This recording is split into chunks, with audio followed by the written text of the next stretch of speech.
Yeah!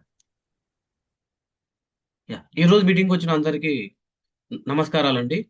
మనము మన citizen డైలాగ్‌లోని భాగంగా వరుస క్రమంలో ఈ ఈ వారము మనము తీసుకున్న అంశము గ్రామాల నుండి పట్టణాల వలసలకు కారణం ఏంటి?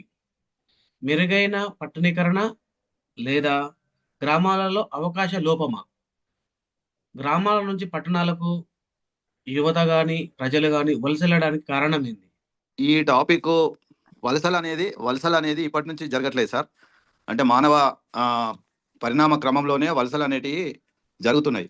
ఈరోజు నాడు భారతదేశంలో ప్రపంచం మొత్తంలో వలసలు ఉన్నాయి. అందులో గ్రామాల నుంచి పట్టణాలకు వెళ్తున్నారు అనే పాయింటు ఇప్పుడున్న పరిస్థితిలో అది చాలా లిమిటెడ్ స్కోప్ ఇస్తదని నేను అనుకుంటున్నా. ఎందుకంటే ఈ రోజు నాడు గ్లోబల్ విలేజ్ అని అంటున్నాం. ఎనకట టెక్నాలజీ లేనప్పుడు, రవాణా సౌకర్యాలు లేనప్పుడు సిటీలో మెరుగైన సౌకర్యాలు ఉండి, ఉపాధి దొరికే అది ఉన్నప్పుడు ప్లస్ ఇరిగేషన్ ఫెసిలిటీ విలేజెస్‌లో లేకపోవడం వల్ల ఆహ్, అక్షరాస్యత పెరిగిన తర్వాత చిన్న చిన్న భూ కమతాల మీద ఆధారపడకుండా కొందరు వ్యవసాయానికి పరిమితమై చదువు అది రాని వాళ్ళు, మిగతా వాళ్ళు అంటే వాళ్ళకి వేరే ఆల్టర్‌నేటివ్ ఎంప్లాయ్‌మెంట్ దొరకడం వల్ల మైగ్రేట్ అయిన సందర్భాలు గత అంటే నేను నా బాల్యం నుంచి చూస్తున్నటువంటి క్రమం సార్. అయితే అప్పుడు ఎడ్ల బండ్లతోటి ఆహ్, మనం రవాణా సౌకర్యం అనంటే ఇవాళ ప్రతి వాళ్ళకు టూ వీలర్ కాకపోతే ఫోర్ వీలర్ కూడా ఉన్నది.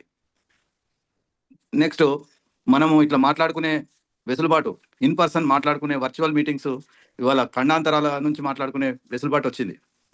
అయితే విలేజెస్‌ను ఇంకా ఎట్లా అంటే ఇవాళ ఉన్నటువంటి రైతుల ఆత్మహత్యలను దృష్టిలో పెట్టుకొనా? లేకపోతే వ్యవసాయము ఎవరు జేస్తున్నారు? ఎందుకు చేయలేకపోతున్నారు? అక్కడ లేబర్ ప్రాబ్లమ్ అని అంటున్నారు. మెషినరీ ఒక దిక్కు పెడుతున్నారు. High cost.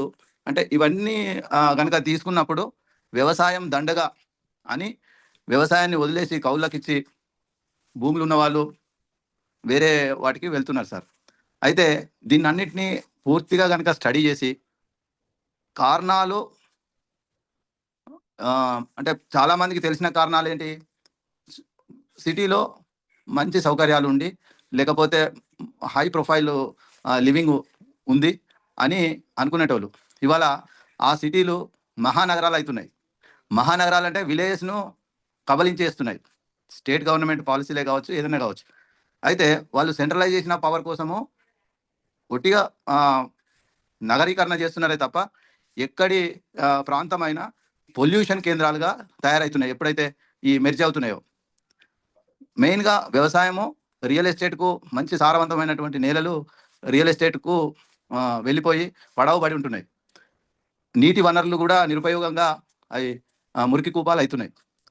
వీటన్నిటిని మనం గనక ఆలోచిస్తే ఒక సైంటిఫిక్ స్టడీ గనక చేస్తే ఇవాళ అంటే సేంద్రియ వ్యవసాయము అని ఒక పద్ధతి ప్లస్ మనకు మంచి ధాన్యము అంటే సైడ్ ఎఫెక్ట్స్ లేని పెస్టిసైడ్స్, యూరియా ఇవన్నీ వాడని చిరుధాన్యాలను, పప్పు దినుసులను వాటిని తిందామని కొందరు హై కాస్ట్ పెట్టి కూడా చేస్తున్నారు. అయితే మళ్ళీ ఇందులో బ్యాలెన్స్ చేసి వాళ్ళని ఎట్లా ప్రోత్సహించాలి? మరి హై యీల్డింగ్ ఎట్లా తీసుకుపోవాలి? ఇవన్నీ చాలా ఆహ్, ఉన్నది కాబట్టి జేఎంఐ ఒక సైంటిఫిక్ స్టడీ కనుక చేస్తే బాగుంటది సార్. ఏదో ట్రెడిషనల్‌గా వలసల గురించే మాట్లాడి మనం దీన్ని అరికడతామనంటే మాత్రం మన ఎఫర్ట్స్ ఫెయిల్ అయితాయని నేను అనుకుంటున్నాను. నాకు అవకాశం ఇచ్చినందుకు ధన్యవాదాలు. Thank you sir. మీరు చెప్పిన అన్ని పాయింట్స్ వాల్యుబులే. మేము అంటే ఇక్కడ మనము ప్రస్తుతానికి మనకున్న కారణాలను తెలిసిన తర్వాత దాని సైంటిఫిక్ రీజన్ ఏందనేది మనం దాని మీద మీరు చెప్పినట్టు అధ్యయనం చేసి దాని ముందుకు వెళ్దామండి. సో, ఈరోజు మనకు చేయడానికి నామోషీగా ఫీలయ్యి పట్టణాలకు వెళ్తున్నారని లేదా ఊర్లలో ఉన్న కానీ చాలా మంది ఊర్లో జీవించే జీవనం కన్నా సిటీలోకి వెళ్ళి అక్కడ చాలా తక్కువగా బతుకుతున్నారు. లైక్ మురికివాడలలో ఏదో ఒక పని చేసుకుంటూ చాలా తక్కువ వేతనానికి అలా బతకడానికి గల కారణాలు ఏంటంటారు? ఇది గ్రామాల నుంచి ఇది అయ్యేది ఏంటంటే, గ్రామాల నుంచి అర్బనైజేషన్ ఈస్ వెరీ బ్యాడ్. కానీ కొన్ని ఈ సివిలైజేషన్ ప్రాసెస్లో ఇప్పుడు ఎట్లాగా అంటే ఇండస్ట్రియలైజేషన్ వచ్చింది. ఇండస్ట్రియలైజేషన్ గ్రామాలకు అందలేదు, ఇప్పటికీ ఇండస్ట్రియలైజ్ కాలేదు. అంటే ప్రొఫెషనల్ టూల్స్ అయినా, ఎక్విప్మెంట్స్ అయినా, ఇవాళ ప్రొఫెషనల్ ఎడ్యుకేషన్ అయినా, సర్టిఫికేషన్ అయినా, గ్లోబల్లీ కాంపిటేటివ్గా ఉండటం కానీ అట్లాంటివి లేవు. తర్వాత ఈ సివిలైజేషన్ ప్రెషర్లో ఏమవుతుందంటే, నాకు ఒక స్పెషలిస్ట్ డాక్టర్ కావాలంటే అక్కడ విలేజ్లో డాక్టర్ అక్కడ హాస్పిటల్ పెట్టలేడు, నేను అక్కడ ఉండలేను. నాకు ఏంటంటే కిమ్స్ హాస్పిటల్లో, కేర్ హాస్పిటల్లో ఉన్న కార్డియాలజిస్ట్ ఉన్న దగ్గరనే నేను ఉండగలుగుతా. ఏంటంటే నా పరిస్థితి అది. తర్వాత అంటే ఇట్లాంటి సివిలైజేషన్ ప్రాసెస్ నెట్టుకుంటూ వస్తుంది. ఒకవైపు నెట్టుకుంటూ వస్తుండగా ఇంకొక వైపు పోవటము అంటే వేరే దగ్గర ఉండటము ఇదవుతుంది. ఇక ఎడ్యుకేషన్ సిస్టమ్ ఏంటంటే ఫస్ట్ ఎడ్యుకేషన్ సిస్టము చాలా పెద్ద పీట దీనికి. ఏంటంటే ఏదైతే స్కూల్లో చదువుతామో అది ప్రాక్టికల్గా పనికి రాదు. ప్రాక్టికల్గా పనికి వచ్చేది స్కూల్లో చెప్పటం లేదు. వాటికల్ ట్రైనింగ్స్ ఇండస్ట్రియలైజేషన్ ప్రాసెస్లో ఏంటంటే కులాలు వెనుకబడిపోయినాయి. ఇక్కడికి వచ్చి మురుకువాడలలో ఎందుకుంటారంటే ఏదో ఇంత దొరుకుద్ది, ఏంటంటే అక్కడ అంత దొరకదు, అందుకని ఇక్కడ వచ్చి ఉండగలుగుతున్నారు. ఇప్పుడు ఇంగ్లీష్ మీడియం ఎడ్యుకేషన్ ఊళ్ళలో లేదు, ఊళ్ళలో కాదు, ఈవెన్ నేను యూనివర్సిటీలో పేర్లు కూడా చెప్పగలుగుతా. ఉస్మానియా యూనివర్సిటీలో ఫ్యాకల్టీలో ఎక్కడ medium of education is English, and అక్కడ మినిమం ఏంటంటే పోస్ట్ గ్రాడ్యుయేషన్, ఫ్యాకల్టీకి ఇంగ్లీష్ రాదు, medium of instruction is English. ఏంటంటే అది అంటే అంత స్థితికి దిగజారిపోయిన ఎడ్యుకేషన్ ఇన్స్టిట్యూషన్స్. ఏంటంటే దానికి మార్కెట్లో వయబిలిటీ లేకుండా ఉంది. అది మరి యూనివర్సిటీ అవసరమా? అవసరం కాదు. అందులో బీసీ రిజర్వేషన్ వస్తే బీసీ వాళ్ళకి అన్యాయం జరిగింది, ఒక నలుగురికి ప్రమోషన్ రాలేదంటే అబ్బా ఇదేంటంటే బాగా వక్రీకరించి ఇది చేస్తున్నారు. అంటే I'm not supporting BC, I'm supporting man humanity. ఇక మళ్ళీ విలేజ్కి వస్తే విలేజ్లో ఉన్న ప్రొఫెషన్ ఏంటంటే ఒక ఫాల్స్ ఒపీనియన్ బాగా డెవలప్ అయింది. నవాబ్గిరి పని చేయకుండా డబ్బులు తీసుకోవడం, ఏదో స్మార్ట్ వర్క్ చేసి చేయటం. వాటిలోనికి రోజు 5,000 సంపాదించుకునే పని దొరికితే ఉద్యోగం అవసరం లేదు. మళ్ళీ 5,000 సంపాదించడం పెద్ద పని కాదు. మొబైల్ రిపేర్, కరెక్ట్గా మొబైల్ రిపేర్ చేయొస్తే 5,000 వస్తుంది. కానీ కరెక్ట్గా మొబైల్ రిపేర్ చేసి ఇది డయోడు, ఇది టెట్రోడు, ఇది పెంటోడు, ఇది పీసీ, దీనికి కనెక్షన్ ఇది, దీనికి ట్రాన్స్ఫార్మర్ ఇది, దీనికి స్టెప్ డౌన్ అయింది, అదే టెక్నికల్గా కరెక్ట్గా కాన్ఫిడెన్స్ వస్తే ఆ ప్రొఫెషన్ ఇది అవుతుంది. బంగారంకు ధర 1,40,000 ఉంది ఇవాళ. బంగారం పని చేసే వాళ్ళందరూ వేల సంవత్సరాల నుంచి చేసే వాళ్ళందరూ నిరుద్యోగులుగా ఉన్నారు. ఎక్కడో నడుస్తలేవు అనటం. ఇప్పటికి కూడా బంగారం పని 80% ప్రొఫెషన్సే చేస్తున్నారు. కానీ ఇవి అప్గ్రేడ్ కాలేదు మార్కెట్ వైబిలిటీ. ఇప్పుడు పంచలోహ విగ్రహాలు చేసే వాళ్ళు ఉన్నారు. 5,000 సంవత్సరాల వరకు రస్ట్ పట్టదు దానికి. అది వేల సంవత్సరాల నుంచి వచ్చే కళ. అది ఏంటంటే అది దానికి మార్కెట్ ఫీజిబిలిటీ లేకుంటున్నది. మన దగ్గర ఉన్నది తక్కువ అనుకుంటున్నాం, దానికి సరైన అప్గ్రేడేషన్ లేకుండా మార్కెట్లో ఫీజిబిలిటీ లేక వేరే వాళ్ళ మీద వేరే దగ్గర నుంచి ఇంపోర్ట్ అవ్వకుండా వస్తుంది. మన డబ్బు వాళ్ళకి పోతుంది, వాళ్ళ సామాన్ మనకు వస్తుంది, మనం ఇంకా ప్యారలైజ్ అవుతున్నాం. అంటే ప్రొఫెషనల్ ప్యారలైసిస్. అయితే ఇదేంటంటే మెయిన్లీ ఒకప్పుడు మరి గ్రామాల్లో ఎట్లా నడిచేవి అంటే చెరువులు ఉండేవి, బావులు ఉండేవి, పత్తి కూడా పండిస్తే బట్టలు వచ్చేవి, పచ్చిమిరకాయలు పండిస్తే కూరగాయలు అవి, ఒక సెల్ఫ్ సఫిషియెంట్ సెల్ఫ్ రిలయంట్గా ఉండేవి. ఆ సిస్టమ్ డిస్టర్బ్ అయింది. ఆ సిస్టమ్ను అప్గ్రేడ్ చేసి ఇది చేయగలిగితే గ్రామాల నుంచి ఇది కాదు. గ్రామాలకు ఏంటంటే మరి గ్రామంలో ఉంటే ఏంటంటే సపోజ్ ఏదైనా టమాటాలు ధర లేకుండా ఉన్నాయి, అక్కడ నుంచి ఆటోలో సిటీకి వస్తే కానీ లేదు, ఆటో సిటీ తీసుకొచ్చి ఇది చేసే వరకు అది ధర లేదు, వానికి లాభం రాదు, ఏదో హోల్సేలర్కి తగిలించుకోవాల్సిందే. రైతు నష్టంలో ఉన్నాడు, ఆత్మహత్యలు చేసుకున్నా అది వినుకుంటూనే పోతున్నాం. మరి ఈ టమాటాలే కాకుండా 10 రూపాయల కిలో టమాటాలు వేరే ఉత్పత్తులు లేవా? కోకొల్లలు ఉన్నాయి. ఒకటే నెలలో 119 వంగడాలు మన భారతదేశమే ఇది చేసింది. మరి ఆ చేసిన వంగడాలు మరి ఇక్కడి వరకు రావటం లేదు. చేస్తున్న వ్యవసాయానికి యూరియా తక్కువ కావడం ఏంటండి? యూరియా తక్కువ కావడం ఏంటి? ఇదేంటంటే వ్యవసాయం ఇప్పటి నుంచి చేస్తున్నాం, వేల సంవత్సరాల నుంచి వచ్చిన వ్యవసాయం, 70 సంవత్సరాల నుంచి వచ్చిన స్వాతంత్రం. యూరియా తక్కువ కావడం అంటే అర్థం కావడం లేదు. యూరియా లేకుండా మరి వ్యవసాయం చేయడం వీళ్ళకి సాధ్యం కాదు. మరి యూరియాకి ఆల్టర్నేటివ్స్ లేవా? ఆ ఆల్టర్నేటివ్స్ ఉండవా? ఉండకూడదా? అది ఫినాన్షియల్లీ ఫీజిబుల్ కాదా? 100% ఫీజిబుల్. ఆఫ్రికాలో చూడండి, ఇక్కడ కూడా చాలా రకాలుగా ఉన్నాయి. ఏంటంటే హోష్ను కోల్పోయినాం మనం, ఒక ఏమంటాము సోయి తప్పిపోయినాం. ఎక్కడో మనల్ని ఎవడో ఇది చేస్తున్నాడు అనమాట. చేసేసరికి మన ఇది గ్రామాల్లో వెదర్ బాగుంది, ఇది బాగుంది. ఇప్పుడు గ్రామాల్లో ఉంటే నేనే ఒకసారి ఏంటంటే గ్రామాల్లో ఏమేం కావాలని ఒక లైబ్రరీ ఉంది, అందులో పుస్తకాలు ఉంటాయి, చదివేవాళ్ళు లేడు. లైబ్రరీ ఉన్నది, కనీసం ఫ్రీ ఇంటర్నెట్ ఇవ్వడు. ఇప్పుడు ఆల్రెడీ డిజిటల్ అయింది, ఉన్న లైబ్రరీలో లేకుండా పోతున్నాయి, అందులో స్టాఫ్ లేదు, అది డిజిటలైజేషన్ కాలేదు, లైబ్రరీ లేకుండా అయిపోయింది. చదవటం అలవాటు తప్పిపోయింది, మొబైల్స్ ఇది చేయటం వల్ల. గవర్నమెంట్ స్కూళ్ళలో ఇది లేకుండా పోయింది. ఏంటంటే ఇది టోటల్లీ ఏంటంటే ఈ క్లౌడ్ మొత్తము బాగా ఇన్ఎఫిషియెంట్ పెరిగిపోయింది. అందులో గ్రామంలో ఉన్న ప్రజలు ఎక్కువ మంది, పట్టణీకరణ జరిగిన గ్రామంలోనే ఎక్కువ మంది ఉన్నారు. వీళ్ళందరినీ ఇది చేసినప్పుడు ఇది అవుతుంది. ఇప్పుడు ఎట్లాగా అంటే ఇక్కడ సూపర్ స్పెషాలిటీ రోజు ఇక్కడ హైదరాబాద్కి రావాల్సి వస్తుంది ఎమర్జెన్సీ సర్వీసెస్ కోసం. ఒకవేళ ఎమర్జెన్సీ సర్వీస్ కోసం గ్రామాల నుంచి ఫోన్ చేస్తే కనీసం అంబులెన్స్ పోతుందా? ఒక పోలీసు వస్తాడా? చచ్చుడో ఇదో వస్తాడా? రాడు. కనీసం 2 గంటలు 3 గంటలు ఒకసారి రాక కూడా పోవచ్చు, తెల్లవారు కూడా రావచ్చు. అది గ్రామ పరిస్థితి. ఒకవేళ ప్రొడ్యూస్ చేసిన వస్తువులు వచ్చి గ్రామానికి తీసుకురాగలడా అంటే ప్రొద్దున బస్సు ఉండదు, ఉంటే దొరకదు, దొరికిన తర్వాత అది తీసుకురావడానికి ఇది కాదు, మళ్ళీ అది వచ్చిన తర్వాత సాయంత్రం పోవడానికి బస్సు ఉండదు. రోడ్లే సరిగ్గా లేని గ్రామాలు ఎన్నో ఉన్నాయి. ఇంకా ఇప్పటి వరకు రోడ్లు సరిగ్గా లేని గ్రామాలు ఉన్నాయంటే ఉన్నాయి. వాళ్ళు చేయగలిగిన పనికి మార్కెట్ లేదు, వాళ్ళకి అవసరం ఉన్న సర్వీసెస్ గ్రామంలో దొరకవు. ఇక్కడికి పోతే కానీ ఇది ఇది చేయలేరు. ఇక్కడికి వస్తే కిరాయి ఎక్కువ, ప్లస్ ఇది ఎక్కువ, తర్వాత అన్ప్రొఫెషనల్ ఏంటంటే అన్స్కిల్డ్. ఇక్కడ లేబర్ అడ్డాలు చూడండి, ప్రొద్దున చూస్తే కరెక్ట్గా 7 గంటల వరకు కనీసం 100 మంది ఉంటారు లేబర్ అడ్డాలు. ఎంత దొరికితే అంత చేద్దామని. ఇప్పుడు ఆ కమ్యూనిస్ట్ పార్టీ వాళ్ళు సపోర్ట్ చేయడం వల్ల ఏంటంటే మీద పడి మేము చేస్తామని పడరు. లేకుంటే ఏంటంటే వాళ్ళు వచ్చి నన్ను తీసుకుపో 500 400 అని అట్లా బార్గెన్ చేసేవాళ్ళు. అంటే they want to get sold for the day. ఆ లేబర్ను అమ్ముకోవడానికి, అతి తక్కువ ఖరీదుకు అమ్ముకోవడానికి తయారుగా ఉన్నారు, భిక్షగాలుగా ఉన్నారు మరి పని చేయగలిగిన వాళ్ళు. అంటే ఇట్లాగా మొత్తం వ్యవస్థ మొత్తము ఇదైనప్పుడే గ్రామాలు ఇదవుతాయి. దీన్ని ఇది చేయాలంటే ఒకసారి ఏంటంటే ఒక్కొక్కటి అధ్యయనం అవసరం. ఇది నేను అధ్యయనం చేసిన ఇది కాదు, గ్రామంలోనే అధ్యయనం చేసిన ఇది కాదు. గ్రామంలో మనిషికి అవసరం ఉన్న అవసరాలు ఏంటి, ప్రపంచంలో ఎట్లా జరుగుతుంది, మన ప్రొఫెషన్స్ ఏంటి, మన దగ్గర ఉన్న స్ట్రెంగ్త్స్ ఏంటి, వాటిని ఎట్లా అప్గ్రేడ్ చేయాలి. అప్గ్రేడ్ చేసిన తర్వాత కానీ గ్రామంగా ఉండలేదు. డీఅర్బనైజేషన్ కావాలి ఇండియా. ఇప్పుడు ఏంటంటే రీజనల్ రింగ్ రోడ్ అని హైదరాబాద్ 40 కిలోమీటర్లు, ఒకవైపు నుంచి ఇంకోవైపు పోవాలంటే దాదాపు 70-100 కిలోమీటర్లు పోవాల్సి వస్తుంది.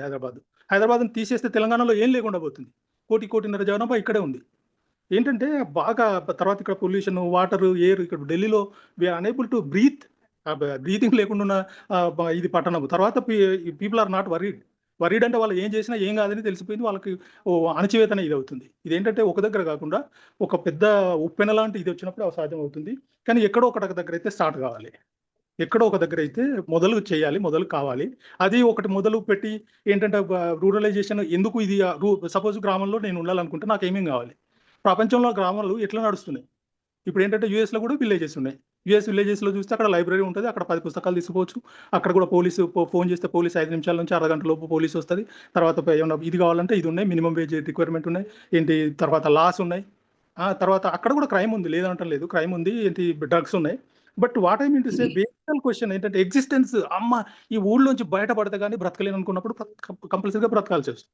నేను కూడా 40 సంవత్సరాల క్రితం పట్టణానికి రావాల్సి వచ్చింది. ఊళ్ళో ఏం లేదు, వృత్తికి ఇది లేదు, వృత్తిలో డబ్బు రాదు. ఇప్పుడు కాస్ట్ ఆఫ్ లివింగ్ చూస్తే కూడా very high. Nobody is able to volunteer or work for less. తర్వాత ఏంటంటే they don't want to spare their time, their presence, their intellect for anything unless they get paid. And వాళ్ళు మంచిగా పనిచేస్తారా అంటే చేసేసి వెళ్ళిపోదామని చూస్తున్నారు. అందుకని గ్రామాలలోంచి కావాల్సింది ఏంటంటే వారికి గ్రామాల్లో ఉండేవానికి ఒక స్కూలు, ఒక ఏంటి కరెక్ట్గా globally competitive school, globally competitive production, globally competitive marketing కూడా కావాలి. ఇప్పుడు చైనాలో ఒక గ్రామం చూస్తున్నా, అక్కడ గ్రామంలో చూస్తే అక్కడ అగరబత్తులు తయారు చేస్తారు. అగరబత్తులు అన్నీ ఇండియానే టార్గెట్. వాళ్ళ బత్తుల పుల్లలు తయారు చేసే ఊరు మొత్తం, దాని టార్గెట్ అంతా మొత్తం ఇండియానే. ఎక్కడన్నా బంగ్లాదేశ్లోనో ఇక్కడక్కడ కొంచెం అమ్ముడుపోతే అగరబత్తులు అమ్ముడుపోవచ్చు. అగరబత్తులు ఇక్కడ చేసేది, ఇక్కడ 140 కోట్ల మంది అగరబత్తులు కాల్చే దేశంలో అగరబత్తి పుల్లలు చైనా నుంచి ఇంపోర్ట్ చేసుకోవడం ఏంటి? అంటే అట్లా ఓవర్ డిపెండెన్సీ అయింది. మరి ఇప్పుడు ఎట్లాగా అంటే సరే నేను అగరబత్తి పుల్లలు తయారు చేయాలంటే హై కాంపిటీషన్ ఉంది, నాకు కనీసం 10 కోట్ల పెట్టుబడి కావాలి దానికి. మన దగ్గర ఒక 100 మంది కలిస్తే కానీ 10 కోట్ల పెట్టుబడి ఏంటంటే అఫోర్డబుల్ పెట్టుబడి ఏంటి, అది పోతే మళ్ళీ నాకు అన్నం లేదంటే అట్లాంటి పెట్టుబడి కాదు. అందులో ఇది చేయగలగాలి. అంటే కాంపిటీషన్ ఏంటంటే సివిలైజేషన్ ప్రాసెస్ అవుతున్న కొద్దీ, కాంపిటీషన్ అవుతున్న కొద్దీ మనిషి క్రష్ చేయబడుతున్నాడు. ఏంటంటే వ్యాపారం పెట్టాలంటే పెట్టుబడి లేకుండా కంప్లీట్ చేయలేవు, ప్రైస్ లేకుండా కంప్లీట్ చేయలేవు, availability, affordability, reachability and fulfilling అట్లాంటివి లేకుండా మార్కెట్లో కంప్లీట్ కావటం లేదు. ఇట్లాంటివన్నీ గ్రామంలో చేసినప్పుడు గ్రామానికి కనుక ఈ అవకాశాలు ఇస్తే గ్రామాల్లో ఉండటం మంచిది. అది ఇది చేయొచ్చు. రెండవది ఇంకొకటి ఏంటంటే ఏదో మంగళ పని చేస్తేనే ఏదో తక్కువ ఉన్న ఫీలింగ్ ఉంటుంది. ఏంటంటే మంగళ పని నీకు సరే మంగళ పని ఆయన వదలండి, బాపనోడే మంగళ పని చేస్తే తప్ప మరి చేస్తున్నారు కూడా అట్లాగా. ఎట్లాగంటే యూఎస్కి వెళ్ళి స్టూడెంట్గా చదివేసి మాపింగ్ స్వీపింగ్ చేసి పిల్లలను ఇది చేసుకొని అక్కడ ఏదో డాలర్లు వస్తాయని చెప్పి అక్కడ ఇది చేస్తున్నారు కూడా. అంటే అక్కడ డబ్బులు వస్తాయి ఇదని చెప్పేసి అవసరం వస్తే చేస్తున్నారు, ఇక్కడ కూడా చేస్తారు. ఏంటంటే ఇక్కడ ప్రొఫెషనల్స్ ఇదైనప్పుడు ఏంటంటే ఇప్పుడు బార్బర్స్ను కూడా యూఎస్కి ఎక్స్పోర్ట్ చేయొచ్చు. యూఎస్లో అంటే బార్బర్స్ ఎంప్లాయ్మెంట్ కాకుండా ఇంకా ఉన్నాయి. ఇప్పుడు ఎట్లాగా అంటే ఇప్పుడు యూకే ఉంది, అక్కడ బార్బర్స్ తక్కువ ఉన్నారు. మన బార్బర్స్ బాగా పనిచేస్తారు, చిన్న వాళ్ళకి ఏంటంటే సర్టిఫికేట్ కావాలి అంతే. ఏంటంటే కార్పెంటరీ ఉంది, మంచి హైలీ డిమాండెడ్ జాబ్ అయిన యూఎస్. ఎవరు ఇప్పుడు మొన్న వారెన్ బఫెట్ అన్నాడు ఏంటంటే next millionaires are going to be carpenters and plumbers అని. అంటే అంత డిమాండ్ పెరుగుతుంది. కానీ మన కార్పెంటర్కి వచ్చి ఇది లేకుండా పోయింది. మన కార్పెంటర్కి వచ్చి చైనా నుంచి ఇంపోర్ట్ చేసిన దానికి స్క్రూలు పెట్టడానికి సరిపోతున్నాడు. అందుకని ప్రొఫెషనలిజం ఇట్లా అంటే ఏదైతే బ్యాలెన్స్ పాస్ట్లో ఉండేనో బిఫోర్ ఏంటి ఇన్వెన్షన్ ఆఫ్ బ్రిటిషర్స్ ఏదైతే బ్యాలెన్స్ గ్రామంలో ఉండేనో దాన్ని అధ్యయనం చేసి ఇప్పుడు మార్కెట్ లో నడిపించి అధ్యయనం చేసిన తర్వాత ఒక్కొక్కటి market sorry okay I'm going to finish it in a minute. ఇట్లాంటి చేస్తే కానీ ఏంటంటే కంపరేటివ్గా చేస్తే కానీ ఒక పద్ధతి ప్రకారం ఒక ప్రణాళిక చేసి దానికి ఏదైతే టార్గెట్ ఉంటుందో దానికి చేస్తే కానీ గ్రామము బాగుపడదు. ఏంటంటే వట్టిగా గ్రామాల నుంచి ఇక్కడికి రావడం అంటే ఇది చాలా urbanization is not a good. ఏంటంటే సోషల్ రిలేషన్స్, హెల్త్, ఎడ్యుకేషన్, తర్వాత ఏంది లాంజవిటీ, అఫోర్డబుల్ సర్వీసెస్ ఇట్లాంటివన్నీ చాలా ఉంటాయి. ఎక్సర్సైజ్ చేసుకోవాలంటే కరెక్ట్ ప్లేస్ లేదు. ఇప్పుడు నేను వాకింగ్కి వెళ్తానంటే మా అబ్బాయి అన్నాడు ఏంటంటే ఆల్మోస్ట్ నువ్వు వాకింగ్కి వెళ్తే ఇప్పుడు సిగరెట్ తాగినంత నీకు స్మోక్ ఉంటుంది 5 to 9 PM అంటే ఈవినింగ్ వాకింగ్ పని చేసిన నేను ఏంటంటే అట్లాంటి పరిస్థితి. వాకింగ్ హెల్త్ వాక్ యూజువల్గా చేయగలిగిన హెల్త్ వాక్ పట్టణంలో చేయలేకపోతున్నాం. ఏంటంటే ఈ మళ్ళీ again I go back to my own proverb. Indians are those who adjust with the causes of their own death. We are those ఏంటంటే నువ్వు చస్తావు రా అంటే కూడా కళ్ళకుండా ఉంటారు అనమాట. ఏంటంటే ఇంకా దేనికన్నా నువ్వే వ్యక్తిగతంగా చేస్తావు అట్లాంటి పరిస్థితి ఉంది. But we need to understand it with reason, patience and endurance and we have to make an in-depth study, targetive, time oriented, implementative, not protesting, winning in the discussion, ధమాకా ఇట్లాంటి పటాకా ధమాకా చేస్తే అది ఏం కాదు. అది మాత్రం అన్ని చేస్తున్నారు పొలిటికల్ పార్టీలు చేసేదే కాదు. ఏంటంటే రైస్ ఎక్స్పోర్ట్స్, రైస్కి లాభం లేదంటే రైస్ ఎక్స్పోర్ట్స్ కేసీఆర్ ప్రభుత్వంలో పెట్టి 2,000 కోట్లు రైస్ ఎక్స్పోర్ట్ ప్లాన్లో స్కామ్ చేసిండు. రైస్ ఎక్స్పోర్ట్ కాలేదు, స్కామ్ అయిపోయింది. That is the target. Anyway, thank you for this opportunity. Thank you. Bye. Yeah so ఒక నిమిషము మన నైలేష్ గారు, వీరేష్ గారు చాలా పాయింట్లు మనకు దృష్టికి పట్టుకురావడం జరిగింది. అలాగే ప్రేమ్ సాగర్ గారు కూడా అందులో ముఖ్యమైనవి ఏంటంటే మన ప్రేమ్ సాగర్ గారు ఒకటి అన్నారు, ల్యాక్ ఆఫ్ ఎథిక్స్. పిల్లల లోపల ఎథిక్స్ లేదు. ఎథిక్స్ ఎక్కడి నుంచి నేర్పబడతాయి? Family and education system. అంటే family has failed to impart ethics to the children. Next లెవెల్లో education system that is to be provided by the society. Nothing but in the modern world, governments have they failed to impart ethical education, value education అనేది మన ముందున్నటువంటి questions. రెండోది, మనది ఒక ప్రజాస్వామ్య దేశం. Democracy అంటే డిసెంట్రలైజేషన్ కదా, ఇది మనందరికీ తెలిసిన విషయమే. మన కాన్స్టిట్యూషన్ ఏం చెప్తుంది? గ్రామ స్వరాజ్యం చేయమంటుంది. ఇప్పుడు పట్టణాలకు పోతే ఇప్పుడు అల్టిమేట్గా ప్రజాస్వామ్యంలో ఏంటంటే dignity of life, dignity of individual, improving the living standards of every person in the society. Those are all the fundamental basic things అండి in a democratic society, in a civilized society. మరి వాటిని వదిలేసి మరి ఈ development model being adapted since independence by the governments at the centre and the states, ఆ development మోడల్ని మనం question చేయాల్సినటువంటి అవసరం ఉందా? అంటే పిల్లల చదువు చెప్తున్నావు, ఎథిక్స్ లేకుండా పోతుంది. మన వీరేష్ గారు చెప్పినట్టుగా ఒక సెల్ఫ్ సఫిషియెంట్ ఎకానమీ, ఒక మంచి వాతావరణం ఉన్నటువంటి ఒక గ్రామాలు, అంటే ఆడ వడ్రంగి ఉన్నాడు, కుమ్మరి ఉన్నాడు, కమ్మరి ఉన్నాడు, కంసాలి ఉన్నాడు, అందరు ఉన్నారు. ఒక సెల్ఫ్ సఫిషియెంట్ ఎకానమీగా, ఒక హ్యాపీ లైఫ్గా ఉండేటువంటి ఒక చాలా చరిత్ర, సివిలైజేషన్ కలిగినటువంటి మన దేశంలో మరి ఇట్లా అర్బనైజేషన్ అని ఈ గవర్నమెంట్స్, ఈ రీసెంట్గా మన తెలంగాణ గవర్నమెంట్ 2047 విజన్ 2047 $3 billion అని $3 billion ఎకానమీ చేయాలండి. అంటే అర్బనైజేషన్ చేస్తే ఆడ ఎట్లయితున్నది? స్లమ్స్ డెవలప్ అవుతున్నది. ఇప్పుడు వీరేశం గారు చెప్పినట్టు ఆడ బయటికి పోయి 4 అడుగులు బయటకు పోయి వాకింగ్ చేసే పరిస్థితి లేదు. ఢిల్లీలోనైతే సిగ్గు ఉండాలి మన పాలకులకు. ఆడ ఎన్నో అస్తమా అటువంటి చాలా రోగాలతో చాలా అధ్వానమైన పరిస్థితి ఉన్నది. ప్రపంచంలోనే అత్యంత కాలుష్య నగరంగా మన భారతదేశ పట్టణము మిగిలిపోయింది. మరి వీటన్నిటిని చూసి మనము, మన పాలకులు, మన పాలసీ మేకర్స్, మన ఎమ్మెల్యేస్, ఎంపీస్ వీళ్ళందరూ ఏదైతే వీళ్ళని ఏమంటారో లెజిస్లేటివ్ ఏదైతే వీళ్ళు ఉన్నారో చట్టాలు చేసి మరి ఎటు పోతున్నాం మనము? ఏ దిశగా పోతున్నాము? అంటే ఇంకా అనాగరికంగా పోతున్నామా? సివిలైజేషన్ పోతున్నామా?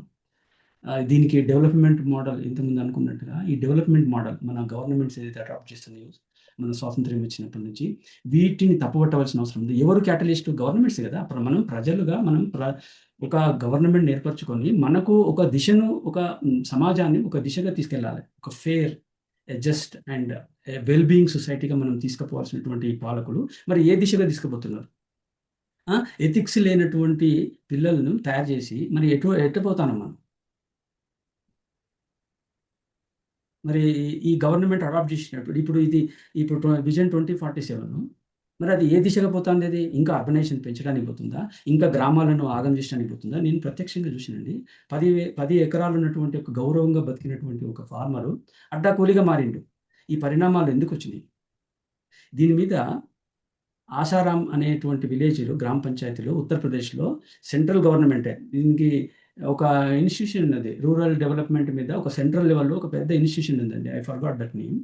వాళ్ళు రిసర్చ్ చేస్తుంటున్నట్టు. వాళ్ళు ఆ గ్రామ పంచాయతీని నేను దాని లింక్స్ పంపిస్తా. టోటల్ రిసర్చ్ రిపోర్ట్ గవర్నమెంట్ ఎన్నో రిసర్చ్ రిపోర్ట్స్ ఉన్నాయండి. ఇప్పుడు ఆ రిసర్చ్ రిపోర్ట్ ఏం చెప్తుంది అనంటే, ముఖ్యంగా ఏం చెప్తుందంటే, మన గ్రామాలను నెగ్లెక్ట్ చేస్తున్నారు. ఎడ్యుకేషన్ ఫెసిలిటీస్ లేకుండా ఇంతకుముందు వీరేశం గారు అన్నట్టుగా మనము ఒక డిసెంట్రలైజ్డ్ వాతావరణం డెవలప్‌మెంట్ చేయడం లేదు. అంతా concentration of everything at some locations. అది ఆ మోడలే itself is a wrong thing. అంటే గ్రాస్ రూట్ లెవెల్‌లో, విలేజ్ లెవెల్‌లో కూడా సరైనటువంటి ఎడ్యుకేషన్ లేదు. ఎడ్యుకేషన్ పిల్లల లోపట నైపుణ్యాలు లేవు. They are not able to compete in the competitive world. అంటే మరి ఏంది ఉత్తుత్త చదువా అది? అంటే ఒక కంటెంటెడ్ లైఫ్ ఎట్లుండాలి? ఇప్పుడు మనం యూరోప్‌లో కొన్ని దేశాలను చూస్తే, డెన్మార్క్ లాంటి దేశాలను చూస్తే, వాళ్ళు హ్యాపీనెస్ ఇండెక్స్‌లో హైయెస్ట్‌లో ఉన్నారు. హ్యాపీనెస్ ఎక్కడుంది? మనం అటువంటి దిశగా మనది కొన్ని లక్షల సంవత్సరాల సంస్కృతి, సంప్రదాయాలు ఉన్నటువంటి దేశంలో మరి ఎందుకు ఇటువంటి మోడల్ అయిపోతుంది? ఇట్లా ఎందుకు జరుగుతుంది? Is this because of the corrupt politicians? Is this because of the lack of true leadership in the governance? Are we not able to choose right leaders in the political system? Those are all several. ఇప్పుడు వీరేశం గారు అన్నట్టుగా ఇది ఒక holistic approach ఉండాలి.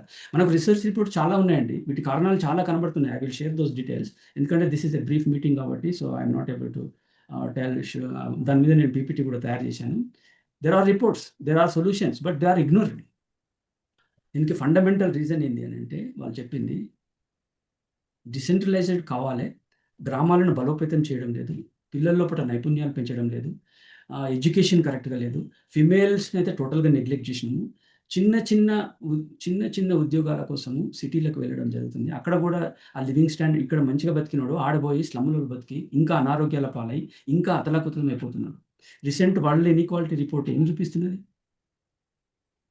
80% of the population is totally neglected. Only top 10% అవుతుంది. Even middle class is also on the verge of so many problems. Middle class కూడా అది అతిగతి తగ్గిపోతుంది బికాస్ ఆఫ్ దిస్ గ్లోబలైజేషన్. ఎందుకు మనం సెల్ఫ్ సఫిషియెంట్ ఎకానమీ మోడల్‌ని చేయలేకపోతుంది? ఆ రిపోర్ట్‌లో క్లియర్‌గా చెప్పిందండి. వాళ్ళు ఇప్పుడు డెవలప్డ్ కంట్రీస్ మనకేదో డెవలప్‌మెంట్ కోసమని వీళ్ళు అప్పుల కోసం, వాళ్ళ నిధుల కోసమని వీళ్ళు మనం దావోస్‌కు వీళ్ళకి పోతున్నారో, వాళ్ళు ఇచ్చే దానికంటే 10 రెట్లు సంపద విదేశాలకు ట్రాన్స్‌ఫర్ అయిపోతుంది. మన సంపద అంతా విదేశాలకు వెళ్ళిపోతుంది. ఇంతకుముందు వీరేష్ గారు ఒకటన్నారు చైనాలో ప్రతి విలేజ్ ఒక హబ్‌గా మారింది. వాళ్ళు టోటల్‌గా డిసెంట్రలైజేషన్ మీద ఫోకస్ చేశారు. Every village is technologically improved village now. వాళ్ళు మంచి ఎడ్యుకేషన్ ఇచ్చారు. ఇప్పుడు చూడండి అమెరికా లాంటి దేశంలో 90% of the exports are coming from the China. 1960 వరకు వాళ్ళు ఒక అగ్రేరియన్ ఎకానమీ. వాళ్ళు ఇప్పుడు పావర్టీ ఉండేది. మట్టి తిని పురుగులను తిని బతికేటోళ్ళు. మరి ఈరోజు they are exceeding the economy of the America. ఎందుకు జరిగింది? They have focused on the decentralisation.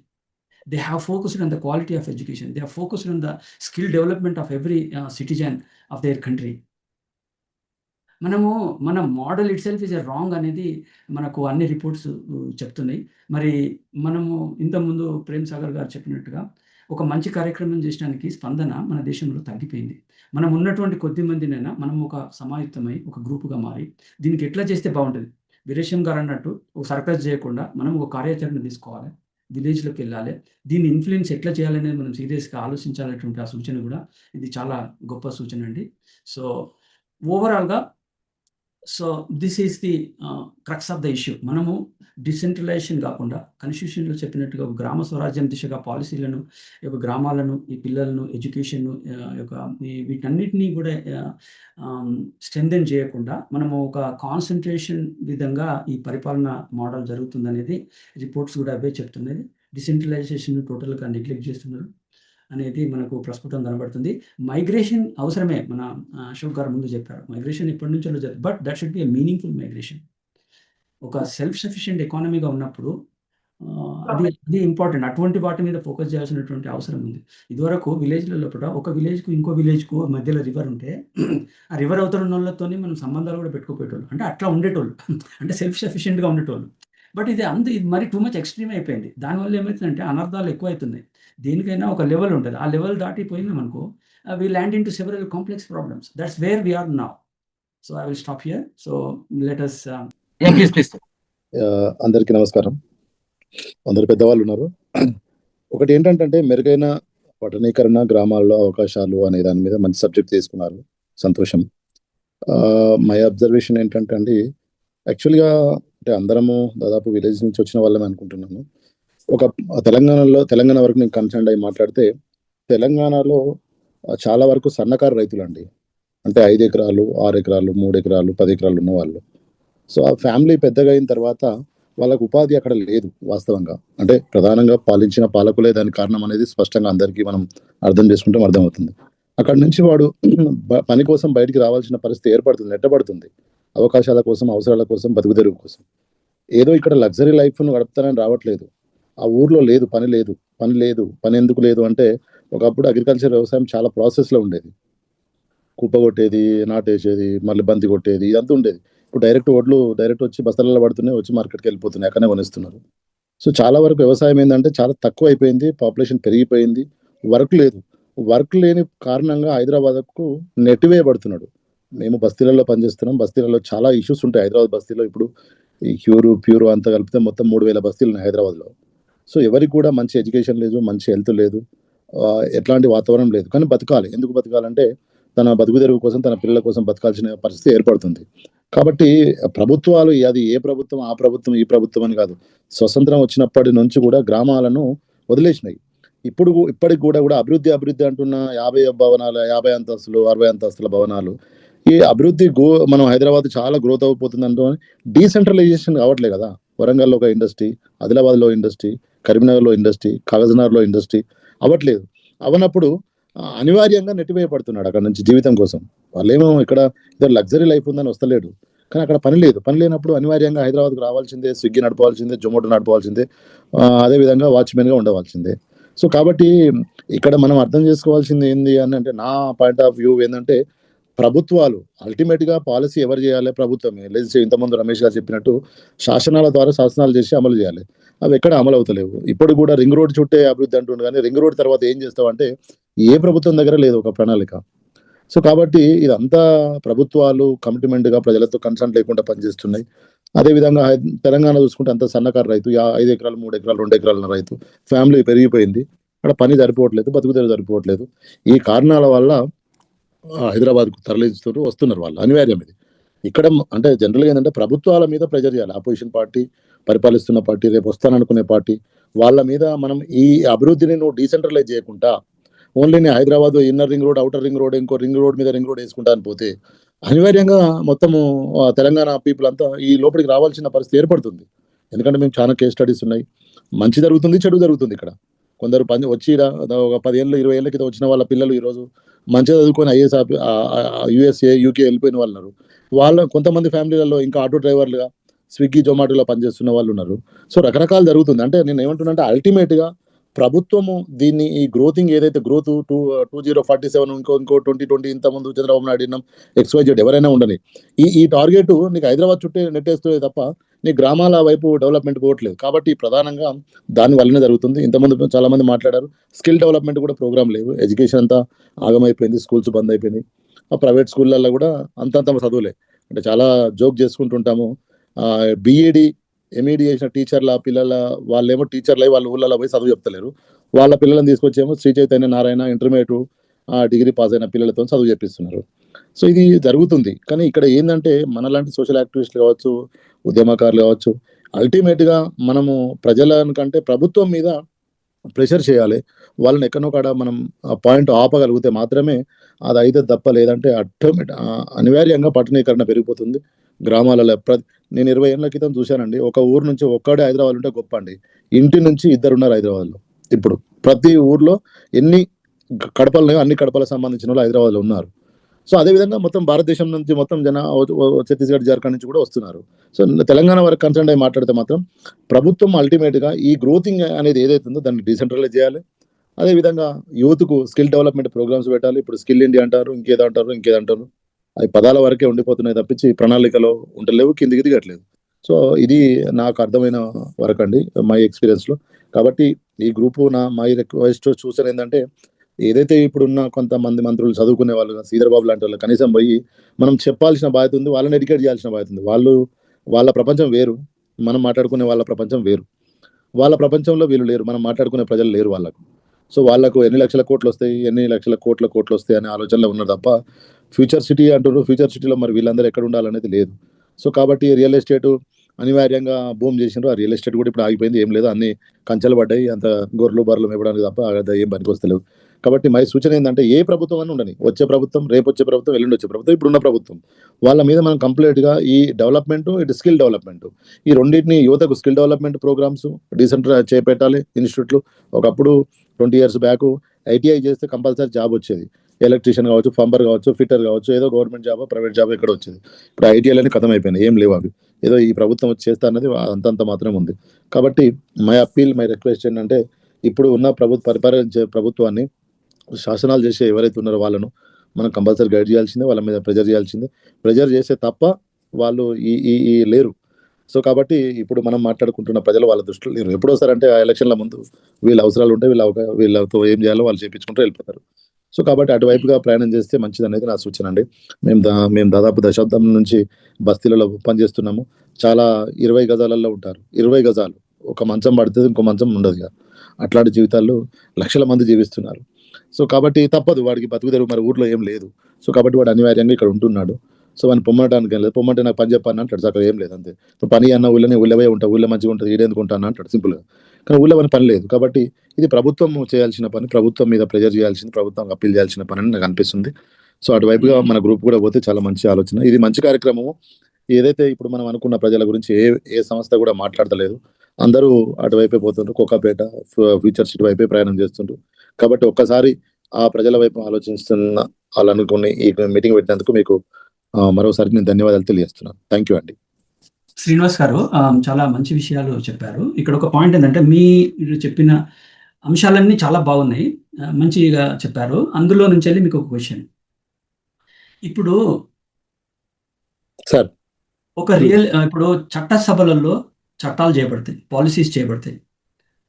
అవును ఆ సార్. చట్టసభలలో ఉన్నటువంటి వ్యక్తులను మనం ఒక రియల్ ఎస్టేట్ మాఫియాను పెట్టుకొని, ఒక ఎడ్యుకేషన్ మాఫియాను ఎమ్మెల్యేగా ఎన్నుకొని, ఒక శాండ్ మాఫియాను ఎన్నుకొని, మళ్ళీ వాని చెవులపై మనం చెప్పాలంటే వాడు ఎంతవరకు ఇట్టాడు, ఎవరి కోసం పనిచేస్తాడు వాడు కదా? Where is the fundamental mistake? Are we not able to choose a right leader? Are we not able to choose a right person as an MLA or as a MP? Where is the root cause? ఇప్పుడు మీరు అన్నారు శ్రీధర్ గారు, వాళ్ళ లోకం వేరంటారు, ప్రజలు వాళ్ళు అటువంటి వాళ్ళు ఎందుకు ఎన్నుకుంటున్నాం? We need visionaries, right? ఇది సమాజం. మనం మాఫియాలను, రియల్ ఎస్టేట్ వాళ్ళని ఎమ్మెల్యేస్గా, ఎంపీస్గా ఎన్నుకుంటే మరి వాళ్ళు ఏ రకమైన చట్టాలు తయారు చేస్తారు, ఏ రకంగా యంత్రాంగాన్ని వాళ్ళ కోసం ఉపయోగించుకుంటారు?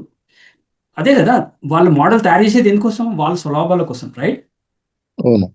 అవునా కదా? ఇప్పుడు ఇక్కడ the problem is India lacking true leaders? మిగతా ఇప్పుడు 90%, ఇప్పుడు వరల్డ్ ఇన్ఈక్వాలిటీ రిపోర్ట్ ఏం చెప్తుంది, వరల్డ్ లేబర్ ఆర్గనైజేషన్ ఏం చెప్తుందంటే 85.3% ఆఫ్ ఎడ్యుకేటెడ్ యూత్కు అన్ఎంప్లాయ్మెంట్లో ఉన్నారు. అంటే డిగ్రీ ఆ పైన చదివిన వాళ్ళ లోపల 85.3% ఆర్ అన్ఎంప్లాయిడ్. అంటే యూసి మన యొక్క మోడల్ ఏదైతే గవర్నమెంట్ మోడల్, ఏదైతే డెవలప్మెంట్ మోడల్, ఏదైతే సమాజాన్ని ఒక దిశగా తీసుకుపోయేటువంటి ఏదైతే మోడల్ ఉందో, ఆ మోడల్ లోపల 85.3% యూత్ అన్ఎంప్లాయ్మెంట్గా ఉన్నారు. అంటే you see the failure of the policies, the failure of the leadership, the failure of the people to choose the right leaders who are visionaries. అది అక్కడ అవుతుంది కదా. ఇప్పుడు ఏమైనా ఇటువంటి వాళ్ళని మనం పెట్టుకుంటే మనం ఎట్లా చేయాలి? అందుకే ఇటువంటి కార్యక్రమాలు పెట్టి మేము ప్రజలను చైతన్యం చేయాలని, ఇంకా మనలాంటి వాళ్ళందరినీ ఒక సమాయత్తం చేసి దీనికి ఒక మార్పు తీసుకురావాలనేటువంటి ప్రయత్నంలో మేము ప్రయాణం చేస్తున్నాము. ఈ ప్రయాణానికి, ఈ మీటింగ్లకు, ఈ ఈవెంట్లకు మీరు వచ్చినందుకు రియల్గా చాలా థ్యాంక్స్ అండి. లైక్ మరి ఈ మీటింగ్లో మీకు చెప్పాలనో లేదో నాకు తెలియదు, కానీ మీకు చాలా వాస్తవాలు తెలవడం లేదు ప్రజలకు. సామాన్యుడు శ్రీనివాసరావు గారు అన్నట్టు వాళ్ళ యొక్క సాధక బాధకాలలో నిమగ్నమైపోయి ఉన్నారు. ఏదైతే కొంతమంది వెస్టెడ్ ఇంట్రెస్ట్లు ఉన్నారో ఈ 1% పీపుల్ వాళ్ళు 90% పీపుల్ యొక్క జీవితాలను అతలాకుతలం చేస్తున్నారు. They are not the true leaders. మన ఫండమెంటల్ మిస్టేక్ ప్రజలు మేల్కోకపోతే, ప్రజలు రైట్ లీడర్స్ను మన చట్టసభల్లోకి తీసుకోకపోతే ఇంకా ఇంకా అధ్వానమయ్యే పరిస్థితి అయితే ఉన్నది. సో దయచేసి మీరు అందరూ గమనించండి. మీరు ఈ యొక్క కార్యక్రమానికి మీరు వచ్చిందంటే మీ లోపల తపన ఉంది, మీ లోపల కన్సర్న్ ఉందని మేము భావించగలుగుతున్నాము. మీరు దయచేసి మీ యొక్క కాంటాక్ట్స్ ఇవ్వండి, మనం కనెక్ట్ అవుతాము. మనం ఒక సీరియస్గా ఒక కార్యాచరణ తీసుకొని ప్రజల్లోకి వెళ్తాము. ఎంతో కొంత ఈరోజు మనం 100 మంది వెళ్తాం, ఇంకో నెల తర్వాత 200 కావచ్చు. Like minded people let us come together, let us work seriously అనే దానితోనే మేము ముందుకు వస్తున్నాము. దయచేసి మీరు అండర్స్టాండ్ చేసుకుంటారు అనుకుంటా. మీ కాంటాక్ట్ డీటెయిల్స్ ఇవ్వండి. Thank you. Thank you Ramesh గారు. జేపీ గారు, జేపీ గారిని సతీష్ గారండి, మీ యొక్క అభిప్రాయం వ్యక్తపరచండి sir. Sir, I'm Jayaprakash. Good evening sir. Good evening sir. Sir, మీరు చాలా విషయాలు తెలియచేశారు, దానికి ధన్యవాదాలు. ఎక్కువ టైం కాకుండా జస్ట్ 1 పాయింట్లో, హైదరాబాద్ నుంచి ముంబైకి రోడ్డు మీద ప్రయాణం చేస్తే నాకు దారిలో ఒక మహా అయితే ఒక 10 హ్యాబిటేషన్స్, మేజర్ హ్యాబిటేషన్స్ రావచ్చు. అలాగే హైదరాబాద్ నుంచి బెంగళూరు వెళ్ళిన రోడ్డుకి 2 వైపులా ఖాళీగానే కనిపిస్తుంది. ఎక్కడో అక్కడెక్కడ మాత్రమే రెసిడెన్స్ సిటీస్ టచ్ అవుతాయి. అంటే ల్యాండ్ చాలా ఉంటుంది. అదేవిధంగా ఈ పబ్లిక్ హ్యాబిటేషన్స్ సిటీస్ ఎక్కడెక్కడో ఐసోలేటెడ్ గానే ఉన్నాయి. మిగిలిన ఈ రూరల్ పీపుల్కి యాక్సెసిబిలిటీ లేకుండా ఉంది. ఈ రోడ్స్, తర్వాత రోడ్ పక్కన ఉన్న ఈ ప్రజలు, ఆ ల్యాండ్, వీటిని డెవలప్ చేయగలిగితే డెఫినెట్గా ప్రపంచం మొత్తానికి కావాల్సినంత ప్రోడక్ట్ ఇండియానే చేయగలుగుతుంది. అయితే మరి సార్ గారు చెప్పినట్లు ఇక్కడ మన నాయకులు కరెక్ట్గా లేరు కాబట్టి ఇంత ల్యాండ్ని కూడా మనం ఒక రిసోర్స్గా భావించలేకపోతున్నాం.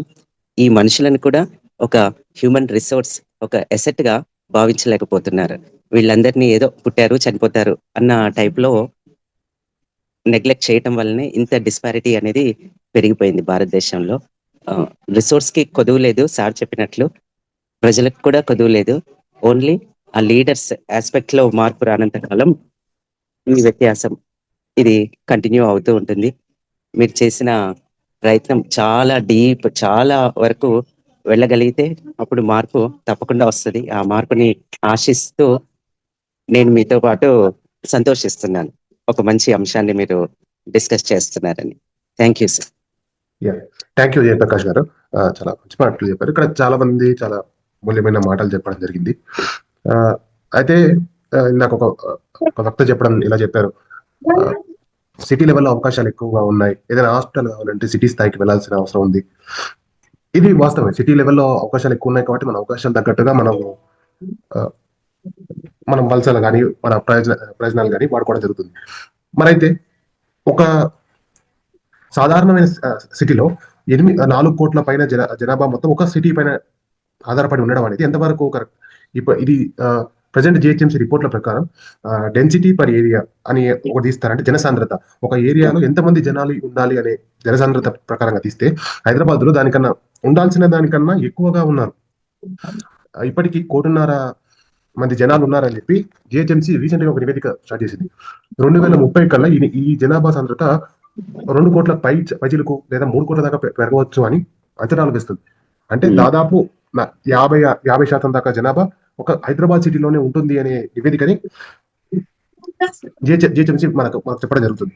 దీంతో పాటుగా సిటీ సాంద్రత అంటే జనాలందరూ వచ్చినప్పుడు అక్కడ నివాస గృహానికి కావాల్సిన స్థలం అక్కడ లేకపోవడం వల్ల వాళ్ళు అక్రమాలకి పాల్పడాల్సిన అవకాశం చాలా ఎక్కువగా ఉంటుంది. అంటే అక్కడ ల్యాండ్ లేదు కాబట్టి ఉన్న ల్యాండ్ అంటే ఇక చెరువుల ల్యాండ్లు, గవర్నమెంట్ ల్యాండ్స్, వాటి కబ్జాలు చేసుకోవడం, ఆ కబ్జాలు చేసుకుంటూ అక్కడే ఉండిపోవడం, ఇలా అంటే ఒక విధంగా మొత్తం అనేది సెంట్రలైజ్డ్ హైదరాబాద్ కానీ ఏదైనా ఒక మేజర్ పట్టణాలలో కేంద్రీకృతం చేయడం వల్ల, సెంట్రలైజ్ చేయడం వల్ల ఏమవుతుంది, అందరూ ఆ యొక్క పట్టణం మీదనే ఆధారపడాల్సిన అవసరం ఉంది అనే విషయాన్ని జిహెచ్ఎంసీ చెప్తుంది. సో జిహెచ్ఎంసీ హైదరాబాద్ పరిధిని రీసెంట్ గా పెంచాలి అనే ధోరణిలో ఉంది. సో ఇప్పుడు ఏమవుతుంది, ఇలా నగరాన్ని పెంచుకుంటూ పోతుంది. ఎంతసేపు నగరాన్ని పెంచుకుంటూ పోవాలనే ఆలోచనలోనే ఇప్పుడు ఈ జిహెచ్ఎంసీ ఉందే తప్ప నగరం నగరం మీద ఆధారపడాల్సిన ఆ అవకాశాన్ని మాత్రం ప్రభుత్వం ఎందుకు కల్పించలేకపోతుంది? ప్రతి ఇండస్ట్రీ కానీ ప్రతి ఏది కావాలన్నా కూడా మనం మేజర్ సిటీకి వెళ్ళాల్సిన అవసరం లేకుండా కొన్ని ఐటీ ఇండస్ట్రీస్ అంటే సిటీ పరిధిలో ఉంటాయి. అది మన అందరం అంగీకరించాల్సింది. ఐటీ ఇండస్ట్రీ కాకుండా మిగతా ఇండస్ట్రీస్ మనం వేరే దగ్గర ఎందుకు పెట్టట్లేదు? దీనిపై ఎవరైనా మీరు అంటే మిగతా అన్ని జిల్లాల్లో కానీ ప్రజలందరికీ అందుబాటులో ఉండే దగ్గర అక్కడక్కడ పెట్టగలిగితే ప్రతిదానికి ఒక మేజర్ సిటీ మీద ఆధారపడాల్సిన అవసరం ఉండదు. ఎందుకు ప్రభుత్వం ఈ ఉద్యోగ అవకాశాలు కల్పించలేకపోతుంది అంటారు? దీనిపై ఎవరైనా మాట్లాడదలుచుకున్నారు? సీమా గారు, మీరు ఏమైనా మాట్లాడతారా? నమస్తే, గుడ్ ఈవినింగ్ అందరికి. Very good topic. ఇక్కడ విలేజర్స్ యూత్ వాళ్ళకి కూడా అన్ని రైట్స్ ఉన్నాయి కదా. They have to get the skill education, entrepreneurship, ఇంకా స్పోర్ట్స్ లో వాళ్ళకు our constitution guarantees equal rights for all. So they have to raise and they have to thrive for their vigorously and local rights and compete globally అన్నమాట. ఇక్కడ ఇంకా points ఏమనంటే they have to strive for sustainable rural economy and improve the quality of life and livelihoods too. Uniformity అక్కడ లేదని రూరల్లో we can get that in urban places. So అక్కడ చదువుకున్న youth కూడా చాలా కష్టాలతో చదువుకున్న తర్వాత కూడా వాళ్ళు సిటీస్ లో వచ్చినాక they face a lot of proxy settings even. And as everybody said that we need a quality education, health, and in the villages lo kuda leaders vallatu dignity to, honesty to, without corruption, akkada kuda employment inka jobs, agriculture facilities unte వాళ్ళు కూడా urban people కి compete చేయగలరు. వాళ్ళ నుంచి ఆ complex వెళ్ళిపోవాలి అంటే మేము రూరల్ ప్లేస్ నుంచి వస్తున్నాము, మేము బ్యాక్వర్డ్ అని వాళ్ళ లోపల నుంచి వెళ్ళిపోవాలి. అర్బనైజేషన్ అంటే అర్బన్ ఏరియాస్ లో పీపుల్ అన్ని పీపుల్ సంతోషంగా ఉన్నారని అట్లంతా కూడా ఏం లేదు. Why looking after development and after investing lot of economy of complete budget in modernizing the roads and all these things, at one side it is okay, but most of the budget must be that must be helpful for the people actually. So ఇక్కడ villagers కి ఇప్పుడు education if they get skilled schools, just like lobbying their government schools, pushing towards their modern infrastructure and revamping them, renovating and reconstruction and modernizing their educational institutions, it also help them in to compete globally. So they have in villages we need no doubt our leaders, they have to work hard and we have to get into the ground level and check and many they have to change their lifestyles according to the industry. There must be a smart manufacturing, textiles and industries, whatever the fashion and lifestyle, electronics or semiconductors, manufacturing electric vehicles, whatever are there, they have to update in those places.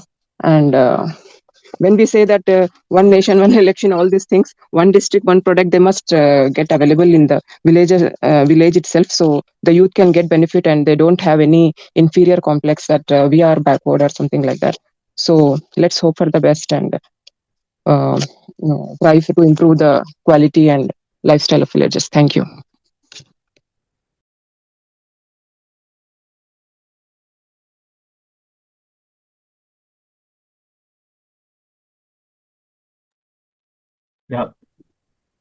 Thank you madam, మీరు చాలా చక్కగా వివరించారు. Shiva.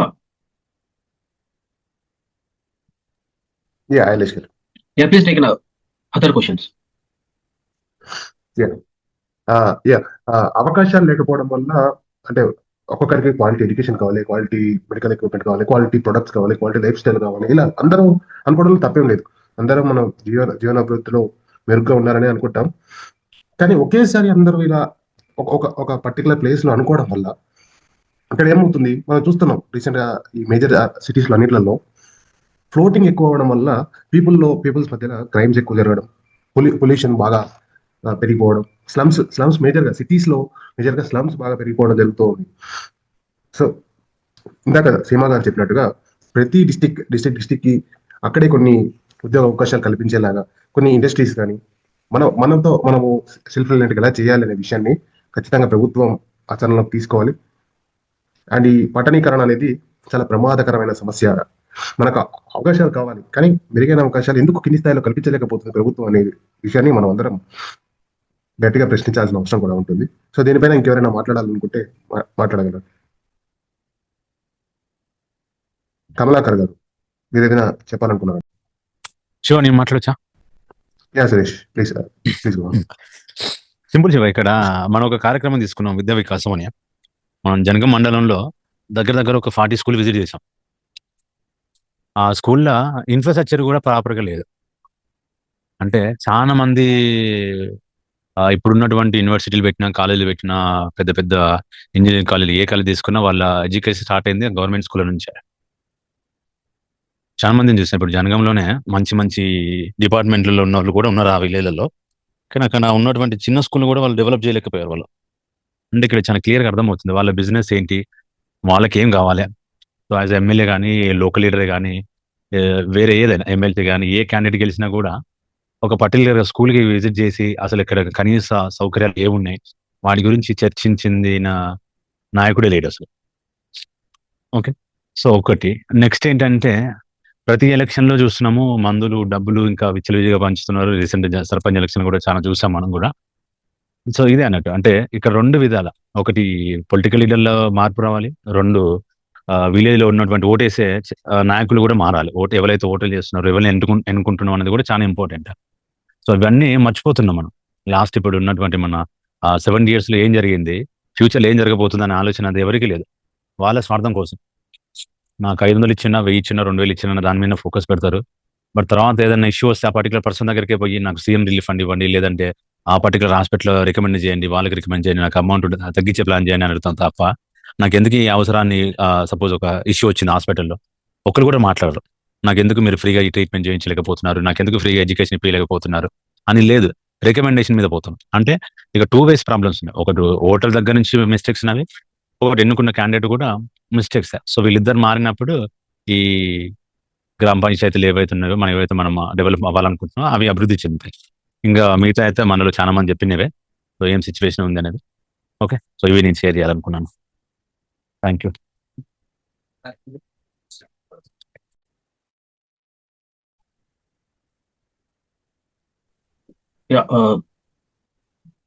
Thank you Suresh గారు. నేను ఒక point add చేద్దాం అనుకున్నా.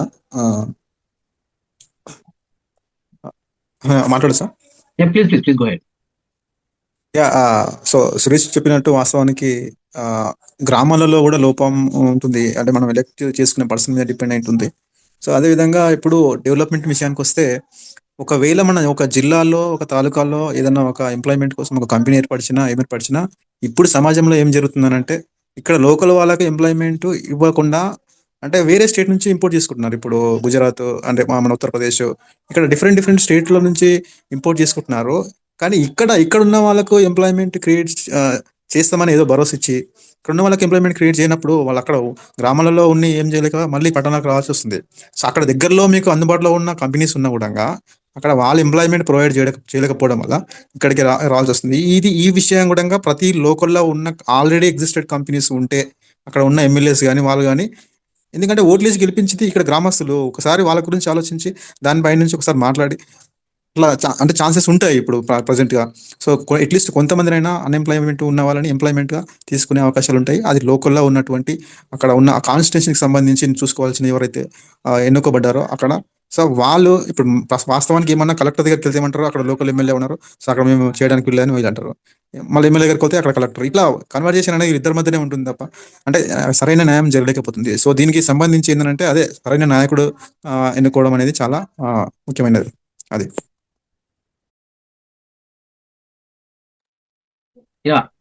నరేంద్ర, మీరు చెప్పినట్టు 100% అది ప్రభుత్వాలు వీటిపైన దృష్టి పెట్టాల్సి కూడా ఉంటుంది.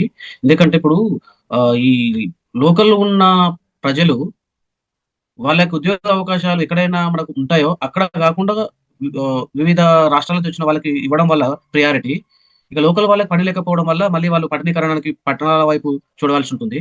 సో మనం ఈ విషయాన్ని కూడా దృష్టిలో పెట్టుకోవాల్సి ఉంటుంది. సో అంటే మనం ఫస్ట్ ప్రభుత్వాలు గ్రామాలను డీసెంట్రలైజ్ చేసి వాళ్ళ ప్లేస్ లో ఎలా పని కల్పించాలనే ఉద్దేశంతో ప్రభుత్వాలు నడుస్తూ బాగుండేది. కానీ ప్రస్తుతానికి కూడా మనం రీసెంట్గా మన రాష్ట్ర ప్రభుత్వం కూడా 4th సిటీ అని చెప్పేసి మళ్ళీ పట్టణీకరణనే ఎంకరేజ్ చేస్తున్నారు తప్ప పల్లెలను మళ్ళీ యాదమార్చే కార్యక్రమాలు జరుగుతున్నాయి. ఇంకా ఈ అంశం పైన ఇంకెవరైనా మాట్లాడాలనుకుంటున్నారు? థ్యాంక్ యూ నరేంద్ర గారు, చాలా మంచి పాయింట్ ఒకటి మీరు చెప్పారు. అయితే వేరే ప్లేసెస్ కి ఇక్కడ తీసుకుంటున్నారు. సో దానికోసం ప్రభుత్వం కూడా ఏం చేయాలి అంటే కింది స్థాయిలో ఉన్న విలేజ్ మన లోకల్ పీపుల్ అందరికీ కావాల్సిన నాలెడ్జ్ అందరికి ట్రైన్ చేయడం కానీ, ఇంటర్న్షిప్స్ పెట్టి వాళ్ళందరినీ ట్రైన్ చేయడం వల్ల ఇక్కడ లోకల్లో ఉన్న స్కిల్డ్ పీపుల్ కూడా పెరుగుతారు. తద్వారా లోకల్ పీపుల్లోకి ఎక్కువ ఛాన్సెస్ వచ్చే అవకాశం ఉంటుంది. చాలా మంచి పాయింట్ ఇది ఉంది. సతీష్ గారు మీరు ఏదైనా చెప్పదలుచుకున్నారు? ఒక పాయింట్ యాడ్ చేస్తా. ఇందాక మీరు అన్నట్టు ఒక రీసెంట్ రిపోర్ట్ తీశారు జిహెచ్ఎంసీ నుంచి 1.5 crore జనాభా ఉందని చెప్పేసి. ఒక్కసారి మీరు దీంట్లో కౌంట్ చేస్తే అంటే పక్క స్టేట్ల నుంచి ఇంపోర్ట్ అయిన వాళ్ళు ఎక్కువ ఉన్నారు ఇక్కడ కూడా. ఈవెన్ మన అర్బనైజేషన్ లో ఉన్నటువంటి హైదరాబాద్ లో కూడా మన తెలంగాణ అంటే నేను ఎందుకంటే స్టేట్ లెవెల్లో ఒక పరిపాలన ఉన్నప్పుడు, సీఎం లెవెల్ నుంచి ఉన్నప్పుడు ఇక్కడ స్టేట్ వాళ్ళకే నువ్వు ఎంప్లాయ్మెంట్ క్రియేట్ చేయలేకపోతున్నావు. అంటే ఇప్పుడు అర్బనైజేషన్ కింద చేస్తున్నావు కరెక్టే, కానీ ఇక్కడ తెలంగాణ వాళ్ళకి ఎంతవరకు నీ సోర్స్ క్రియేట్ చేస్తున్నావు? 1.5 CR అంటే అంత క్రోడ్స్ లో మీరు జనాభా లెక్కలు వేసి చూస్తే మరి తెలంగాణ వాళ్ళు ఈ హైదరాబాద్ లో ఎంతమంది నివసిస్తున్నారు, ఎంతమందికి ఎంప్లాయ్మెంట్ క్రియేట్ చేస్తున్నారు? ఈ 2047 విజన్ దేనికోసం?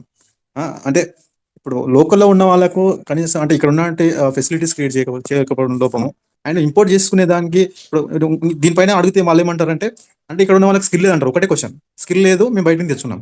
సో మీరు అన్నట్టు వాస్తవానికి ఎందుకు స్కిల్ లేదు? ఆల్రెడీ ఒక స్కిల్ డెవలప్మెంట్ ఆల్రెడీ ప్రోగ్రామ్స్ ఉన్నాయి కదా. అట్లా ప్రతి ఒక్కరికి ఒక స్కిల్ అనేది నేర్పించి అక్కడ లోకల్ ఉన్న ఏ కంపెనీకి సూట్ అవుతారో అనే దాన్ని బట్టి అక్కడ ఎంప్లాయ్మెంట్ క్రియేట్ చేయొచ్చు కదా.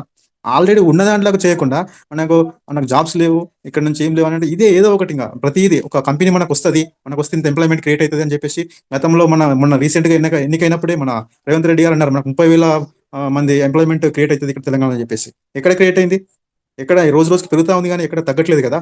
అంటే మరి ఇక్కడ లోకల్లో ఉన్న వాళ్ళకి వస్తలేదు, మరి బయట నుంచి వచ్చే వాళ్ళకు వస్తుందా? అంటే స్కిల్ ఉన్నదని ఒకటే రీజన్ చెప్తారు. మరి బయట నుంచి వచ్చే వాళ్ళకి స్కిల్ ఉంది, మేము తీసుకుంటున్నాం. మీకు స్కిల్ లేదు, మేము తీసుకోవట్లేదు. అయితే సింపుల్ ఒక క్వశ్చన్ తోని అంటే అక్కడికే ఆపేసేస్తారు మనం. సో అది నేను చెప్పాలనుకుంటున్నాను. మీరు చెప్పినట్టు 100% కరెక్ట్. అది ప్రభుత్వాలు స్కిల్ డెవలప్మెంట్ చేయవలసిన బాధ్యత కూడా ప్రభుత్వాలదే. ప్రజల జీవన విధానం మెరుగుపడాలంటే వాళ్ళకి స్కిల్స్ నేర్పించే బాధ్యత ప్రభుత్వానిదే. సో అది చేయకుండా ఇలాంటి కార్యక్రమాలలో ప్రభుత్వాలు చాలా బిజీగా ఉన్నాయి. సో సంప్ల గారు. నమస్తే అండి అందరికి. నేను ఇప్పుడే జాయిన్ అయ్యాను. రమేష్ అన్నకి అండ్ ఈ రోజు టాపిక్ గ్రామాల నుంచి పట్టణాలకు వలస కారణం అంటే మెరుగైన పట్టణీకరణ లేకపోతే గ్రామాలలో అవకాశాలు లేకపోవడమా అనేది టాపిక్ సార్. సరే, ఇప్పుడు వలసకు రీజన్స్ చాలా ఉంటాయి.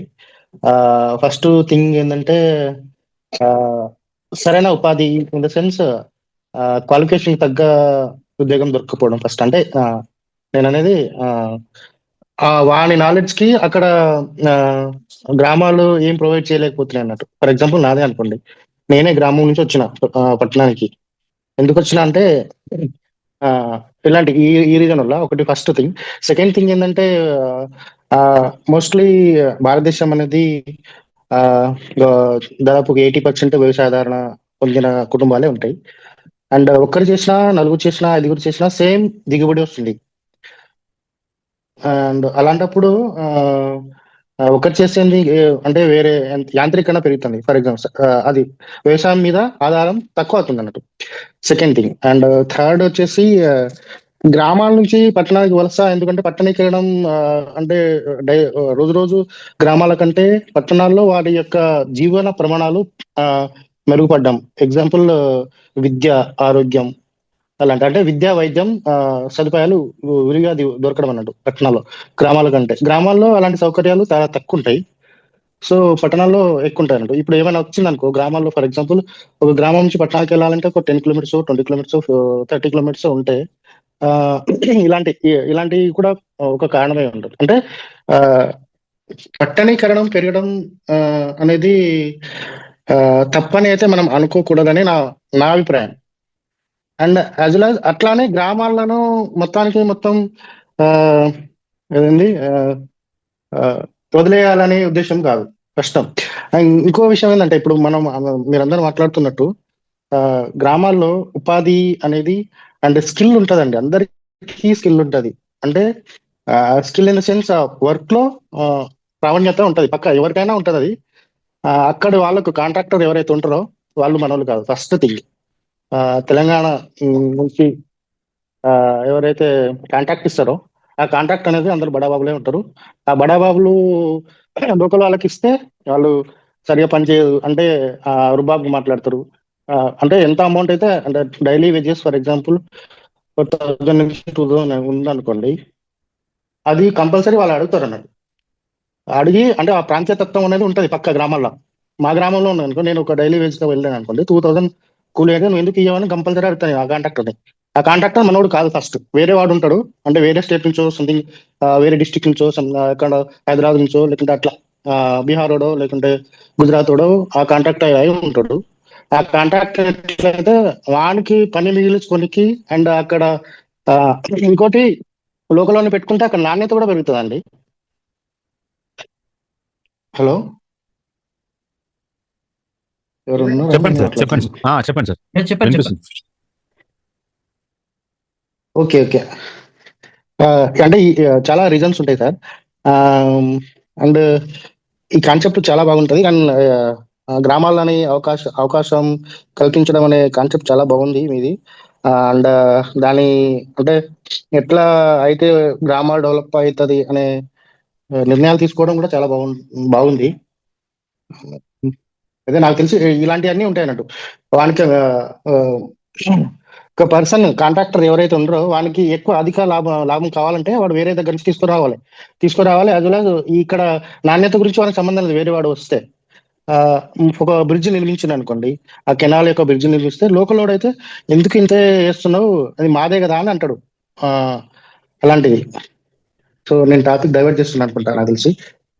ఇలాంటి రీజన్స్ అన్నీ ఉంటాయి గ్రామాల్లో. ఇలాంటి వాటికి అంటే వేరే స్టేట్ నుంచి అన్నా వేరే ఇప్పుడు ఫర్ ఎగ్జాంపుల్ ఇప్పుడు బంగ్లాదేశ్ ఉన్నది, బంగ్లాదేశ్ నుంచి చాలా వరకు వలస వదులు ఇలాంటివన్నీ ఉంటాయి అన్నట్టు. ఎందుకంటే వాళ్ళు తక్కువ రేట్కే ప్రైస్గా వస్తారు, అక్కడ అవకాశాలు దొరక్క ఇక్కడికి వస్తారు. సో ఇక్కడ వచ్చినప్పుడు మన గ్రామాల్లో అంటే లేకుండా లోకల్లో ఎవరైతే ఉంటారో ఆ లోకల్ వాళ్ళకి పని భారం తగ్గిపోతాయి వాళ్ళు వచ్చి రావడం వల్ల. సో ఆటోమేటిక్గా కూలీలు అనేది తగ్గిపోతాయి అన్నట్టు. సో ఇలా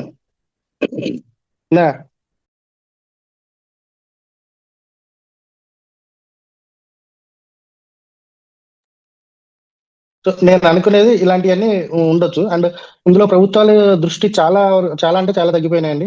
ఎప్పుడు చూసినా వాళ్ళంటే వాళ్ళ సస్టైన్ కానికి ఏదో ఒకటి చేస్తూ ఉంటారు. అంటే ఫర్ ఎగ్జాంపుల్ ఏదైనా ఒక ఇష్యూ వచ్చిందనుకో, ఆ ఇష్యూని డైవర్ట్ ఎట్లా చేయాలి అనేది మాత్రమే ఆలోచిస్తారు వాళ్ళు. ఆ ఇష్యూని ప్రజల్లోకి వెళ్ళనియరు అన్నట్టు. వెళ్ళకుండా చాలా జాగ్రత్త పడతారు. అది అంటే ఏదన్నా కావచ్చు, ఉపాధి కావచ్చు.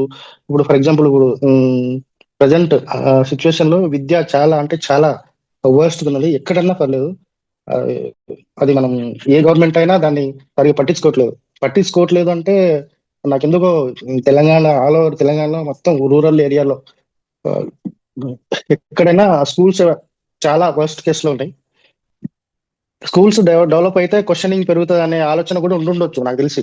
పాలిటిక్స్ ఎవరైతే ఉంటారో పొలిటీషియన్స్ కి స్కూల్స్ డెవలప్ అయితే ప్రశ్నించే తత్వం విద్యతోనే వస్తాయి కాబట్టి నాలెడ్జ్ వస్తుంది విద్యతో. అలాంటి విద్యని అందిస్తే లేకుంటే వాటి మీద సరైన అవగాహన ఆ కన్సర్న్ మంత్రికి లేకపోవడము సంథింగ్ అలాంటివి ఏమైనా ఉంటాయి. నాకు తెలిసి ఈ లాస్ట్ 10 years లో అయితే చాలా వర్స్ట్ తయారైంది విద్య. ఇప్పుడు కూడా అంత బాగుందని నేను అది అనుకోవట్లేను, ఇప్పుడు కూడా అట్లే ఉంది. అండ్ మీరు చెప్పిన 100% కరెక్ట్ అండి. మీరు చెప్పిన అన్ని విషయాలు ఇప్పుడు మనం గ్రామాన్ని చేంజ్ చేయడానికి ఎలా ఉండాలి మీరు చెప్పేది కరెక్ట్. సార్ ఇక్కడ కమలాకర్ మీరే మేడం చెప్తారా? కమలాకర్ అండ్ సురేందర్ గారు. కమలాకర్ గారు. ఎస్ సతీష్ గారు. శైలేష్ గారు, ఇక్కడ గ్రామాల నుండి పట్టణాలకు వలసలకు కారణం మెరుగైన పట్టణీకరణ, గ్రామాల్లో అవకాశ లోపమా? ఈ టాపిక్ పైన ఇక్కడ మనం ఆల్ ఓవర్ నేషనల్ వైజ్ గా మనం మాట్లాడుతున్నాం. నాట్ ఓన్లీ తెలంగాణ ఎంప్లాయ్మెంట్ పోతుంది అదర్ స్టేట్ వాళ్ళది అనేది కాకుండా వాళ్ళు వలస వస్తున్నారు అంటే అక్కడున్న ప్రభుత్వాల లోపం అని మనం అర్థం చేసుకోవచ్చు ఆ పాయింట్. నెక్స్ట్ ఇంకొకటి, నేను చాలా మంది అందరూ మాట్లాడింది కూడా విన్నాను, అన్ని పాయింట్లు ఆల్మోస్ట్ కవర్ అయినాయి. నేను ఇంకొక పాయింట్ యాడ్ చేద్దాం అనుకుంటున్నా. కారల్ మార్క్స్ గారు చెప్పినట్టు మానవ సంబంధాలన్నీ ఆర్థిక సంబంధాలే అనే ఆ స్టేట్మెంట్ కి గ్రామాలు చాలా విరుద్ధంగా ఉండే. గ్రామాల్లో ఇప్పటికీ కూడా చాలా గ్రామాలు ఏ ఒక్క ఇంట్లో కూడా ఏ చిన్న ప్రాబ్లం అయినా కూడా అందరు కూడా వస్తారు, ఆ ప్రాబ్లాన్ని షేర్ చేసుకుంటారు. కానీ పట్టణాలలో అది కరువైపోతుంది. రేపు ఈ పట్టణీకరణ మైండ్ సెట్ కూడా అందరికి వస్తే ఈ మానవ సంబంధాలు అన్ని కుట్టుబడిపోతాయి. ఫర్ ఎగ్జాంపుల్ ఏదైనా ఈ హైదరాబాద్ ని అనుకుంటే ఒక రోడ్డు మీద యాక్సిడెంట్ జరిగితే పక్క నుంచి వెళ్ళిపోతారు, మనకెందుకు అనేది అనుకుంటారు. ఈ మానవ సంబంధాలు కూడా అన్ని మంటగలిసిపోతున్నాయి ఈ పట్టణీకరణ మైండ్ సెట్ తోటి. ఏదైతే ఇంతకుముందు పెద్దలందరూ మాట్లాడిన సెంట్రలైజ్డ్ గవర్నమెంట్ పాలసీస్ ఉన్నాయో అన్నిటితోటి. సో మనం స్కిల్ పెంచాలి, స్కిల్ డెవలప్మెంట్ ప్రోగ్రామ్స్ పెట్టాలి, స్కిల్ పెంచాలి, గ్రామాల్లో అవకాశాలు ఇవ్వాలి, సదుపాయాలు కల్పించాలి అని అనుకున్నాం. సో అట్లా చేస్తే కనుక ఈ మానవ సంబంధాలు అనేది ఇంకా బలంగా ఉంటాయి, ఇంకా మెరుగైన రీతిలో ఉంటాయి, సమాజం కూడా బాగుంటది అనేది కాన్సెప్ట్, ఒక యాడింగ్ పాయింట్.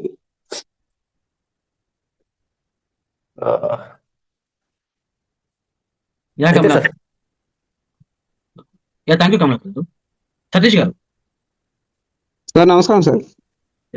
నమస్కారం సార్. సార్ గ్రూప్లో ఉన్న పెద్దలందరికీ నమస్కారం. నా పేరు సతీష్ కుమార్, మాది కొమరవెల్లి. సో ఈరోజు టాపిక్లో గ్రామం నుండి పట్టణాలకు వలసకు కారణాలు మెరుగైన పట్టణీకరణ ఒకటి, గ్రామాల అవకాశాలు కూడా చాలా తక్కువగా సార్. యాక్చువల్గా చెప్పాలంటే ఇప్పుడు దాకా అందరు పెద్దలు చెప్పారు. ఇప్పుడు గవర్నమెంట్ వ్యవస్థ ఎలా అయిపోయిందంటే, ఇప్పుడు ఏ గవర్నమెంట్ స్కూల్లో అయినా స్ట్రెంత్ ఇంత ఉంటే ఇక్కడ క్లోజ్ చేస్తాము అనే వ్యవస్థకు తీసుకొచ్చారు. మరి ఆ స్ట్రెంత్ పెంచాలి అంటే మరి ప్రైవేటీకరణకు కూడా గవర్నమెంటే అవకాశాలు కల్పిస్తుంది. మరి ఆ ప్రైవేటీకరణ తీసేస్తే గవర్నమెంట్ స్కూల్ స్ట్రెంత్ పెరుగుతుంది కదా, కానీ దాన్ని ఆలోచించారు. ఏంటంటే గవర్నమెంట్కి ఎక్కడి నుంచి ఆదాయం వస్తుంది ఏంది, ఇక్కడ ఉన్న అంటే కొద్దిగా లో కాస్ట్ ఉన్న పిల్లలు చదువుకోవాలంటే కూడా ఇబ్బందిగా ఉన్న సిచ్యువేషన్లో కూడా ఇక్కడ స్ట్రెంత్ తగ్గితే ఇంకా స్కూల్ ఎత్తేస్తాం అంటే కొన్ని చోట్ల కూడా ఆల్మోస్ట్ ఎత్తేసారు కూడా. సో అదొకటి కారణం ఉంది సార్ నా దృష్టికి, అంటే నా ఆలోచన ప్రకారం. ఇంకోటి ఏంటంటే వ్యవస్థీకరణలో కూడా మన దగ్గర ఏమైపోయిందంటే సార్, నాట్లు వేసుడు అనేది పల్లెలో వర్క్ ఉంటుంది, ఎప్పుడే సీజన్లో అయినా కానీ కొద్దిగా వర్క్ ఉంటుంటుంది. కానీ జనాల దగ్గర ఏమైపోయారంటే వర్క్ కొద్దిగా కొంతమంది చేయలేకపోతారు. ఇప్పుడు ఆల్మోస్ట్ మన తాతలు మొత్తం అమ్మలు అందరూ కూడా చేశారు నాట్లు, అదే పంట పండించారు, అంతే చేశారు. కానీ ఇప్పుడు నాట్లు వేద్దామంటే ఒరిస్సా నుంచి బీహార్ నుంచి తీసుకొచ్చి వాళ్ళకు గుత్త ఎకరానికి ఇంత అనేసి ఒక హిసాబ్ పరంగా ఇచ్చేస్తే వాళ్ళే మందు చల్లుకుంటున్నారు, వాళ్ళే నాటేసుకుంటున్నారు, వాళ్ళే పని చేసుకుంటున్నారు. కానీ మన వాళ్ళకి ఏంటంటే పోయిన టైంకు 9 గంటలకు పోయి నాటేయాలంటే ఒకరు వెనుక నారేయాలి, ఒకరు వెనుక మందు చల్లాలి, ఇవంతా పని చేస్తే మన నుంచి అవుతుంది, మనకి ఇదంతా రిస్క్ ఉండదు, అంతా వాళ్ళే చేస్తారు కదా అన్నట్టు మొత్తం గుత్తకేయడం అనేది ఒకటి పని అనేది అలా తగ్గుతున్నది. సో ఇది విధంగా ఒక విధంగా నష్టపోతున్నాము. కానీ ఇంకోటి సార్, పొలిటికల్ ఇష్యూలు వస్తే ఏ నాయకుడైనా కానీ అంటే మేము మంచి చేస్తాము అని అంటే మాత్రం జనాలు నమ్మట్లేరు. ఎందుకంటే నేను మొన్న గ్రామ ఎలక్షన్లో వార్డు మెంబర్గా పోటీగా చేశాను. ఇంతకుముందుకు నేను విద్యా కమిటీ చైర్మన్గా ఉన్నాను కాబట్టి ఆ వార్డుకు నేనున్న ఏవేవి ఇబ్బందులు ఉన్నాయి ఏంది అనేసి నేను కొన్ని క్లియర్గా వాళ్ళకి చెప్పుకుంటూ వచ్చి కూడా ఉన్నా కానీ నాకు ఓట్లు పడలేకపోయింది. మందుకు బిర్యానీ పొట్లకు ఇచ్చిన వాళ్ళకు ఓట్లేసి వాళ్ళని గెలిపించుకున్నాను. అంటే నేను ఓడిపోయినా ఉద్దేశం కాదు, కానీ వ్యవస్థ అనేది అలా ఓట్లేసే వ్యక్తులు కూడా మరి ఏం చేస్తే ఎట్లుంటుంది ఏంది అనేసి ఇంతకుముందుకు సార్లు చాలా చెప్పారు అన్ని, కానీ అలా ఆలోచిస్తలేరు జనం. ఇలాంటి సిచ్యువేషన్లో ఉన్నంత కాలం మన గ్రామాలు చాలా కుంగిపోతూనే ఉన్నాయి సార్. ఇంకా వ్యవస్థ చాలా అదిగా అయిపోయాయి. కొన్ని గవర్నమెంట్లో ఉన్న ప్రభుత్వాలన్నా రాజకీయ నాయకులన్నా కొంత మెరుగ్గా ఆలోచించి మరి వీటికి ఏ విధమైన ఒక పోలీస్ స్టాప్ పెట్టాలి అన్నట్టు వాళ్ళు కూడా లేకుండా ఉంది. ఎందుకంటే వాళ్ళకి పబ్బం గడుపుకోవాలి, రాజకీయంగా వాళ్ళు ఎదగాలి తప్ప మనం వచ్చిన స్థాయి నుంచి మనం ఉన్న దాన్ని డెవలప్ చేద్దామనే సిచ్యువేషన్స్ అయితే కనిపిస్తలేదు సార్. సో నాకు తెలిసిన పరిజ్ఞానం ఇంతవరకు. థ్యాంక్ యూ సార్ ఈ అవకాశం ఇచ్చినందుకు సార్. కానీ చాలా మంచి ప్రోగ్రామ్ సార్, మంచి కనెక్ట్ చేశారు. మీతో పాటు నేను కూడా ఎప్పటికీ కొన్ని ప్రోగ్రామ్ చేద్దామంటున్నాను. నా వంతు సహకారం నేను రావడానికి సిద్ధంగా ఉంటాను sir. Thank you sir. Satish గారు చాలా బాగా మీరు వాస్తవాలను ముందు పెట్టారు. ఈ రోజు గ్రామాలలో జరుగుతుంది ఏంటి అనేది.